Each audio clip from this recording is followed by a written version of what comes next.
In the PBS series Dinosaur Train, we are introduced to the main family in the series, the Pteranodon family. Once upon a time there was a mom, her name was Mrs. Pteranodon. And specifically the circumstances surrounding the hatching of the children in the family.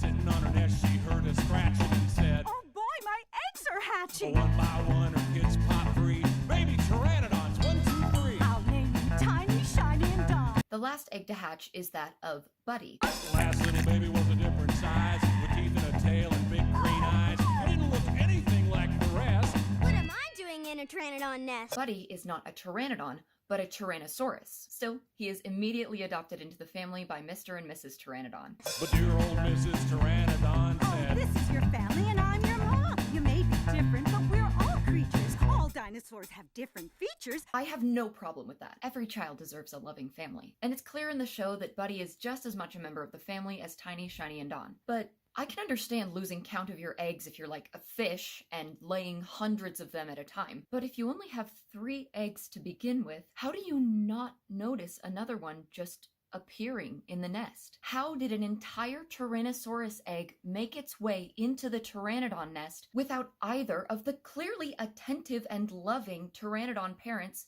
noticing? To the point that when the eggs hatched, Mrs. Pteranodon wasn't even paying attention until Tiny pointed out that there was another egg in the nest. I'll name you Tiny, Shiny, and Dawn. but Tiny said, Wait, there's one more, Mom. New babies are always exciting, but how do you not notice an entire other egg? And tyrannosaurs weren't the kind of animals to just lay their eggs and leave. Of course, we don't know for sure, but there is some pretty solid evidence that tyrannosaurs did care for their young, at least for a little while. Where are Buddy's parents? How did their egg get into a nest not of another tyrannosaur, but of a completely different species? The pteranodon's nest isn't up a tree or anything, but it's not exactly in a super densely populated area. Mrs. Pteranodon returns to the nest just in time for her eggs to hatch and doesn't even seem to notice the extra much larger egg right before her eyes. Does this happen a lot? Did Mr. Pteranodon just agree to adopt another egg and not tell his wife? How did this happen? The egg clearly didn't just roll into it because the sides of the nest are raised. Were Buddy's Tyrannosaurus parents trying to carry the egg in their tiny arms and